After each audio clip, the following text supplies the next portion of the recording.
Welcome to DeepFall. Chapter 9. The First Gathering. Mateo had expected a handful of trucks and the usual idiots. That was his first mistake. The church lot on Bell Road was already half full when he pulled in behind Elara's car, headlights washing over pickup beds, mud-splashed bumpers, and men standing in knots under the yellow halo of the old sodium lamps. The weather had turned cold enough that everyone's breath showed, rising pale through the dark and then vanishing into the low cloud hanging over DeepFall. He cut the engine and sat for a second with both hands on the wheel, looking past the windshield at the number of people who had come out on a weeknight because one half-blind man had told them the woods were wrong. No one should have had this much faith in Gus Kent that fast. That was the part that made the skin at the back of Mateo's neck tighten. Not the rifles he could already see in truck windows. Not the dogs moving restless in crates under tarp. Not even the knots of flashlight beams drifting across the lot as late arrivals picked their way through puddles. It was the fact that none of this looked improvised. It looked anticipated. Elara knocked once on his window and jerked her chin toward the church steps. He got out and the smell hit him immediately. Wet pavement, diesel, cigarettes, coffee gone cold in travel mugs, gun oil, damp wool, fear buried under talk. The church itself stood dark, except for the vestibule lights and the narrow illumination leaking through the basement windows, where somebody had opened the hall below. More people moved toward those steps every few minutes, not with the loose, shambling pace of curiosity, but with the forward pull of something already chosen. Mateo watched a man from the school board carry 2 folding tables out of the side entrance, while volunteer firefighters set cases of bottled water near the handrail like this was a flood response and not the town slowly turning itself into a hunt. "This is insane," Elara said quietly. Mateo looked past her toward the line of vehicles. "That's not what bothers me." "What bothers you?" "It's organized." Someone on the steps called for quiet, and the noise in the lot dropped in waves rather than all at once. Mateo turned with everyone else because you had to, because refusing the pull of the crowd only made the crowd notice you sooner. Gus stood at the top of the church steps with one hand on the rail, the white dressing over his right eye stark under the vestibule light. He had cleaned up since the hardware store, but not enough to soften the effect. The bruising along his cheekbone had deepened to a dark blue-black crescent, and there were still yellowed adhesive strips at the edge of the bandage where the hospital had wanted him back in a bed and lost the argument. He wore a dark jacket buttoned badly and stood with the stiffness of a man whose body had not remotely agreed to this outing. That should have made him look reckless. Instead, it made him look chosen. The town loved that kind of man. Mateo could feel it in the way people held still for him. Gus did not raise his voice at first. He didn't have to. The lot had already bent toward him. "They're not coming back," he said. A woman near the front covered her mouth with both hands before the sentence even finished.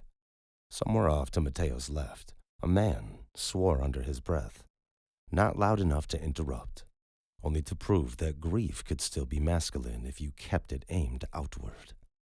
Gus let the silence after it settle full over the parking lot. He knew what he was doing.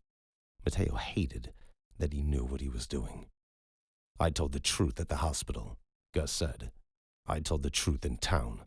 I'm telling it again now because some of you—" "I told the truth at the hospital," Gus said.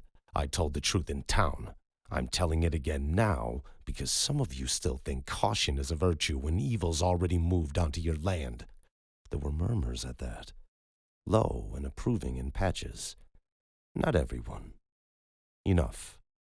Elara stood beside Mateo with her arms folded too tightly across herself. "He says evil like he's billing by the word." "He doesn't need the word," Mateo said. "Look at them." A line of men stood near the far curb with caps in their hands, all local, all recognizable, all wearing the same expression of grim public reason they'd have worn at a funeral or a school bond vote. They were not here because Gus had made them feral. They were here because he had made them respectable. That was worse. One of them was the owner of the tire place. Another helped run the church food drive. Another had sat 2 rows behind Mateo's mother for years, and never once seemed like the sort of man who needed a rifle to clarify his thinking. And yet here he was, truck unlocked, shotgun case visible behind the bench seat. Gus kept going. What happened in those woods wasn't weather. It wasn't bad luck. It wasn't a wrong turn by 5 grown men who knew every ridge and access road north of this town. Something in there moved on us with purpose. He stopped there deliberately, letting the thing in there stay abstract for 1 second longer than most men in the lot could bear. Mateo felt the anticipation of it move through the crowd in tiny shifts of posture, boots finding firmer ground, shoulders tightening, heads angling. He had seen something like this once before, in a training seminar about emergency psychology, though there it had been described in sterile words by a man who would never likely watch the town decide if it preferred a monster over uncertainty. Give people a nameless threat, and they looked at one another. Give them a face to hang it on, and they started volunteering. "You all know the pack runs those woods," Gus said. The sentence landed exactly where he wanted it to, not as revelation, as permission. They've been there too long, too close, and everybody in DeepFall made the same bargain nice people always make when they live beside something wrong. Don't look too hard. Don't ask too many questions. Don't force a problem until the problem starts forcing itself on you. He lifted one hand and tapped the dressing over his eye with 2 fingers. "Well, here's your forced question." "Jesus," Elara muttered. Mateo didn't answer. He was watching faces. That was the only useful part now. Who flinched? Who nodded? Who looked angry? Who looked relieved to hear the word pack spoken aloud? A man near the front actually let out a breath when Gus said it, as if he'd spent 2 days drowning under a nameless thing and had just been handed the courtesy of a target. A woman from county records raised her voice from the middle of the crowd. "You don't know it was them?" Gus turned toward her, not dismissive, not mocking. That was part of his effectiveness. He did not treat objections like offenses. He treated them like openings. "I know what ran those trails," he said. "I know what they've made those woods safe for. I know what they've made those woods safe for." "That's not the same thing," she shot back. "No," he said. "It's worse." The woman held herself there for a second, trying to decide if she wanted to spend more social credit fighting him in public than she had likely planned to spend at all. The crowd did the math faster than she did. Not everyone wanted to agree with Gus. Plenty wanted somebody else to win the argument for them so they could keep their own hands clean. When she didn't speak again, that too became part of the evening. Mateo saw it happen, doubt given a chance, then abandoned. Gus stepped down 1 stair. "I'm not here to ask permission from people who still think this is going to pass if we stay decent long enough. I'm here because DeepFall needs men who will go where the county won't, the state won't, and the sheriff's office can't without telling themselves this is all still under control." That got a sharper reaction.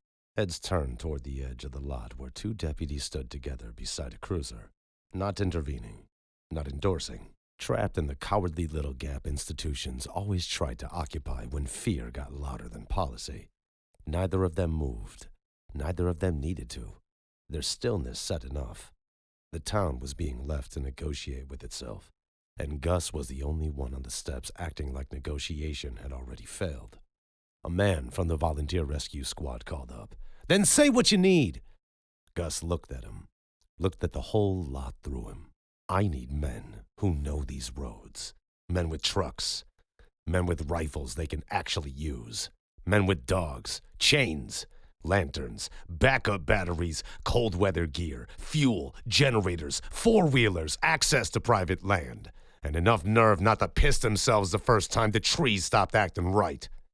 I need fathers who understand that waiting is just another word for letting it get to your kids." There it was, the real lever, not monsters. Children. Something moved through the crowd then, faster and dirtier than agreement. Purpose. A father near the back, maybe 35, maybe younger, turned and said something sharp to a friend beside him. Another man raised his hand and shouted that he had floodlights in a trailer. Someone near the side gate said his brother had hounds. The contractor with the quarry access started telling the deacon which service lane still held after rain. Not random suggestions thrown out into panic. Not random suggestions thrown out into panic. The beginning of logistics. Mateo felt it with a kind of dread that when colder, the more practical it became. Elara leaned closer without taking her eyes off the steps. This is worse than I thought. That's because you were still thinking militia. What are you thinking? He had watched the man with the hounds move toward the church door, where the folding tables had been set up. Another followed him with a notebook already out. A volunteer firefighter began separating people by question rather than friendship. Who had radios? Who had chainsaws? Who knew the ridge trails? Who could stay out through the night? No one had to tell him to.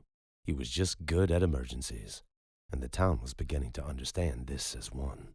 I'm thinking movement, Mateo said. That was the truth of it. Private militia sounded unstable, fringe, containable. This was becoming civic. That meant mothers would defend it. Property owners would justify it. The church would feed it. Men would arrive late and apologize for missing the first meeting as if they were behind on something decent. Gus raised his hand and the lot quieted again. Gus raised his hand and the lot quieted again. Not fully, but enough to show he could do that now. This isn't vengeance, he said. You hear me? This isn't boys playing war in the woods because they're scared and embarrassed. This is protection. This is taking back the ground around this town before whatever's in there decides it belongs to the dark. He believed that as he said it. That was the final problem.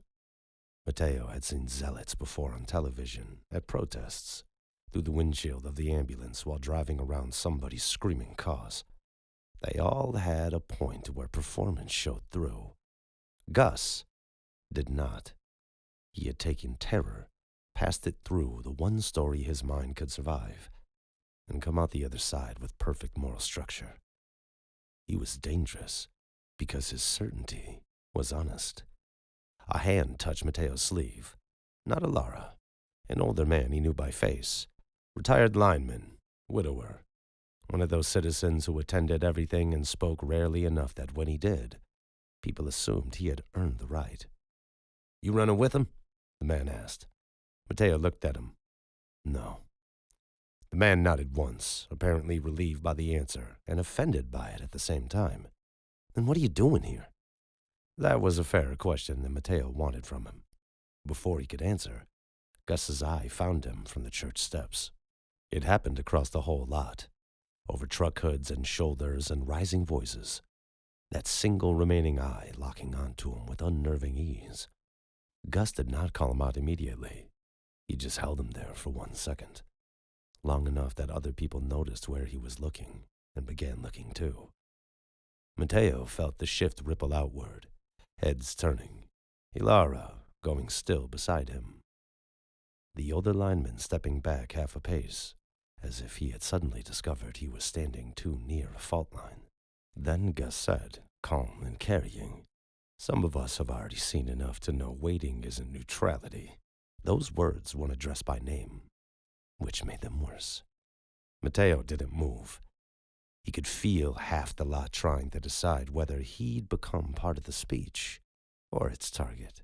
Elara's hand brushed his wrist once, not to stop him, not to pull him forward, only to say she knew exactly how thin the ground had just become.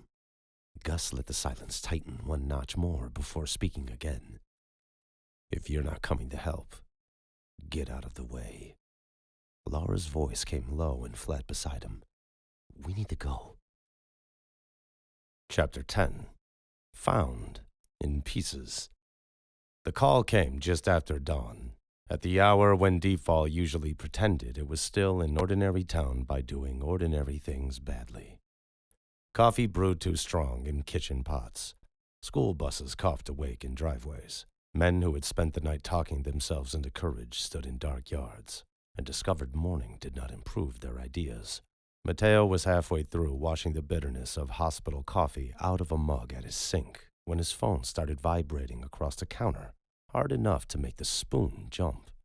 He looked at the screen, saw the sheriff's department number, and answered before the second ring because no one from county had called him directly this much in 1 week of his entire life.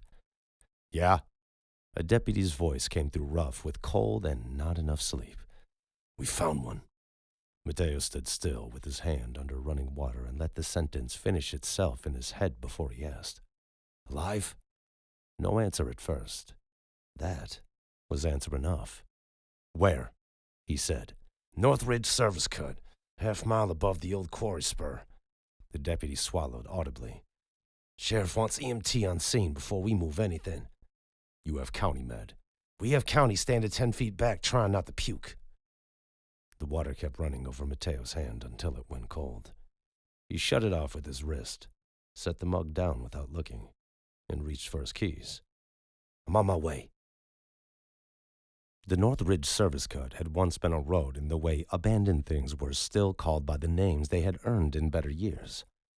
Now, it was more than a memory than surface. A strip of rutted dirt and exposed stone winding itself into trees above DeepFall, where old quarry work had torn the hill open and left it to scar over.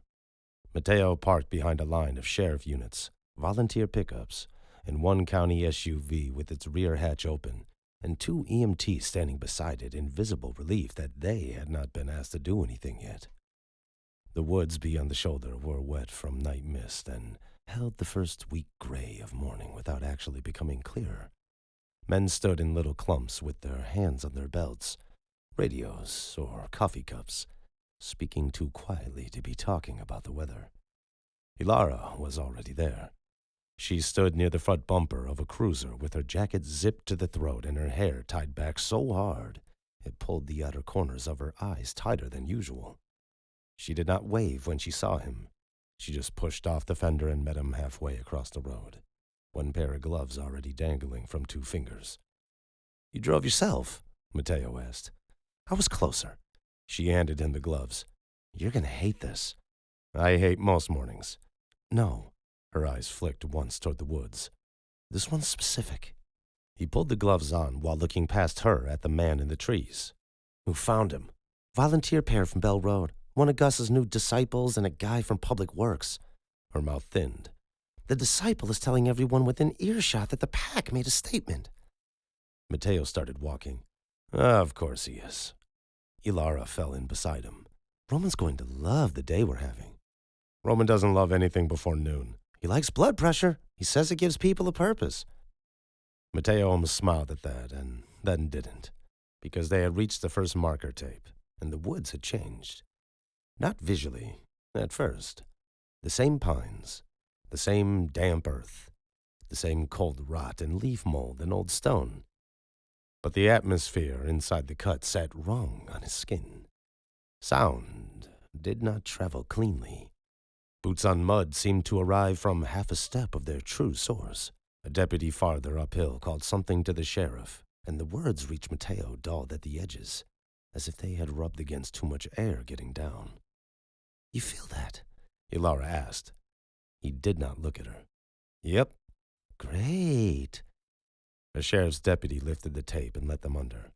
Beyond it, the service cut narrowed between a low rise of rock on one side and a slope dropping into denser timber on the other. Men had already trampled the ground into a broader scar of mud, boot treads, crossing over one another in anxious loops where nobody had decided where to stand without standing too close. Mateo recognized 2 volunteer firefighters, 3 deputies, 1 county ranger, and Gus Kent himself 10 yards farther up the cut with a bandage over his eye bright against the trees. Gus had come out here early enough to claim the body with his presence before any one official could decide how much that mattered. The sheriff met Mateo at the edge of the cluster, face gray with cold and temper pulled tight. "Glad you're here." "No, you're not," Mateo said. The man rubbed one hand over his jaw. "Well, that obvious." "Usually." The sheriff glanced back once and lowered his voice. "We haven't moved him. I wanted somebody who could tell me if I'm looking at an animal kill or something else before the entire town decides it already knows. Mateo followed the line of his gaze and saw the body. For a second, his mind refused to take it as human because the arrangement offended the eye too quickly. The remains lay half on the roadbed, half against the rock rise, one shoulder twisted under the torso, jacket torn open across the back and side, jeans soaked black where blood had gone deep into the fabric and then dried there. The head had been turned too far toward the slope, face mostly hidden, but enough showed that the skin did not sit right over the shape beneath it. One arm had been open from wrist to bicep in a series of deep parallel lacerations that stopped cleanly, started again lower, then crossed themselves in ways that made no sense. The chest and abdomen had been mauled, yes, but not in the committed, brutal grammar of an animal feeding. Nothing about it looked finished. It looked interrupted, over and over. "Jesus," Elara said softly. Mateo crouched without meaning to. The mud sucked once at his boot and held. From here, the wrongness sharpened. There was tearing, but not the right kind. Compression bruising where something heavy had struck or pinned. Bark debris embedded high near the neck wound. Blood splatter on the rock face above the body in a fan pattern that implied impact from below and to the side at once. He looked at the slope, at the angle, at the place where the body had come to rest, and some piece of his training kept trying and failing to build the sequence that obeyed gravity. The sheriff watched him too closely. "Well?" Mateo didn't answer immediately. He leaned farther in, studying the wound edges. Elara came down opposite him and did the same. And when she looked up at last, there was anger in her face, not revulsion. Anger at the shape of it, at the fact that bodies should tell the truth if you read them carefully enough. And this one was trying very hard not to. Gus's voice came from behind the sheriff. "You could stop pretending." Everyone's head turned except Mateo's. He stayed where he was. "It's him," Gus said. "That's Curtis." Mateo looked at the thermal scope strap still half caught under the dead man's body and thought, "Yes, probably." He stood slowly and turned. Gus looked worse in daylight than he had on the church steps the night before. The bandage was cleaner, but the rest of him had begun to take on the hollow quality of a man running too far on pain and righteousness and asking his blood to keep pace. People had made room around him without seeming to know they were doing it. The sheriff said, "Kent, this isn't your scene." It was my scene first. "You don't get to wander into a body recovery and start preaching." Gus ignored him, eye fixed on Mateo. "Tell them." Mateo took a breath through his nose and got wet pine, old blood, mud, diesel from the trucks down the cut, the medicinal ghost of hospital antiseptic still trapped in the sleeve of his jacket. "Tell them what?" "That it wasn't a bear, that it wasn't men turning on each other." Gus swept one hand toward the body with abrupt, violent certainty. "Tell them what the pack does." "The pack didn't do this." "The pack doesn't do this," Elara said before Mateo could stop her. Silence hit the cut so hard it felt like another sound. Gus turned toward her slowly. "You say that like you know." "I say it because if you're going to drag half the town into the woods, you should at least learn what a clean animal kill looks like before you start assigning theology to it." The sheriff closed his eyes for 1 second. A volunteer firefighter near the back looked delighted and horrified in equal measure. Gus smiled, with only the left side of his mouth. "Then go ahead. Educate us." Elara stood from her crouch without brushing the mud off her knees. "There are wound tracks here that don't line up with a single direction of attack. There's damage that should indicate feeding and doesn't. There's tissue disruption that starts and stops too cleanly. There are impact patterns on the rock that do not match where the body ended up." She pointed without stepping closer.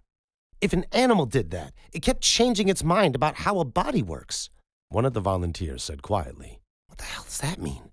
"It means," Mateo said, Because if he didn't step in, the moment would break toward the worst possible interpretation of its own. That this does not read cleanly. Gus made a short, contemptuous sound. Of course it doesn't, because you people keep talking like confusion is evidence against what's right in front of you.